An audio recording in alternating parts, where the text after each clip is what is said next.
Good morning, REBAA members. Mark Errichiello here, your Victorian State Representative, and looking forward to delivering your REBAA Annual General Meeting report for the Victorian market for 2023.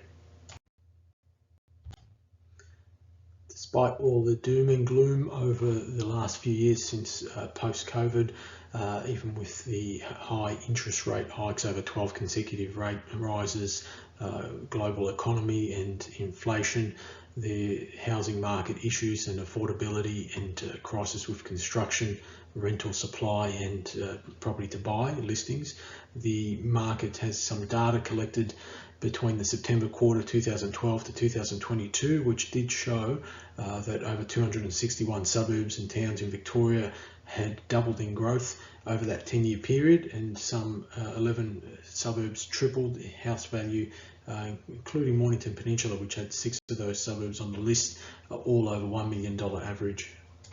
Point Data also provided a report at the end of the March quarter, which collected a 6-month data collection between December and March quarter, showing that there was some significant growth, even though sentiment and issues with inflation were there and rate rises. The sentiment was strong, demand to buy was strong in affordable and established suburbs, and houses in some of the more affluent suburbs as well getting significant growth, and they continue to get growth from the March quarter onwards. Including any direction you looked within about a 30-kilometre radius of Melbourne CBD, established houses and suburbs getting growth over 1% onwards from March quarter average, or between 0.5 to 1% growth. A snapshot of July period with the REIV research bulletin released in August.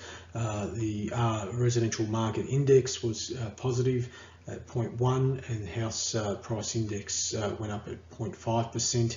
The clearance rates on average have been between 70 to 75% with auctions and post-auction sales. Reported auctions for July were over 2,600, and properties selling there within 30 to 40 days on market. Clearance rates for rental properties at 2.2%, which is back pre-COVID levels. Back down from the high spikes of 6-7% average vacancy rates for the rental market.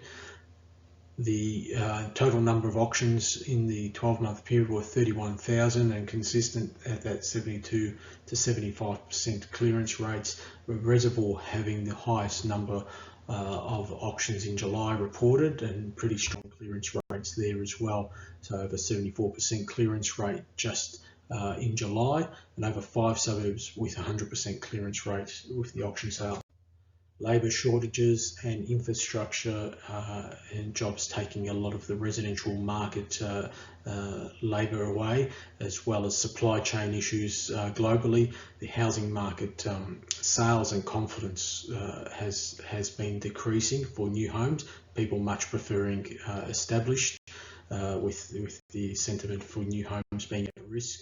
And pipelines for houses are probably going to get worse before it gets better over the next 12 months, looking like a decline. With the pipeline infrastructure, Victoria also provided some good data around and advice, independent advice with their research to the Victorian government, showing that more moderate income households who want homes with 3 bedrooms plus being pushed further away from jobs, schools and leisure opportunities close to major infrastructure, including doing the same for dual occupancy and townhouse codes, trying to remove any bias and red tape away from local governments.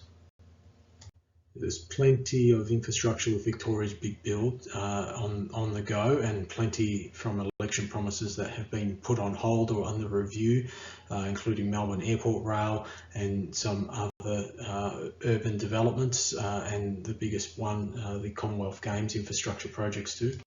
As mentioned, residential rental had some good growth with inner city houses already in the month between June and July, and there's been over 40% rise in rental yields since last year, and those vacancy rates sitting at 2.2%.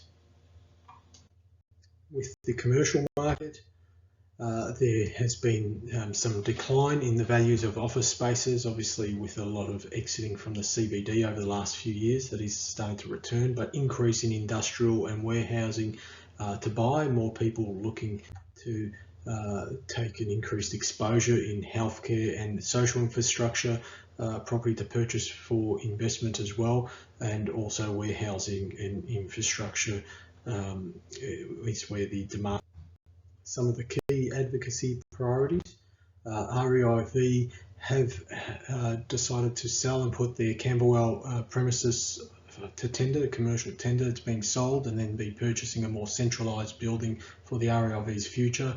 Also, REIV and REBAA for the first time have collaborated over the last 12 months to redevelop and deliver, with the plan in 2023 to deliver the buyer's agent course again. Post-state budget announcements with tax increases and land tax and tax reforms.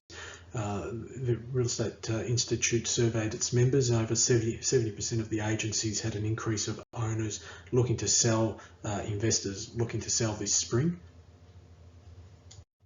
This followed on into the rent freeze campaign, urging the government to reconsider the rent caps, which REBAA supported the REIV's campaign and many other associations as well, and proved to be valuable at this time to be put on hold until further notice with the housing review by government.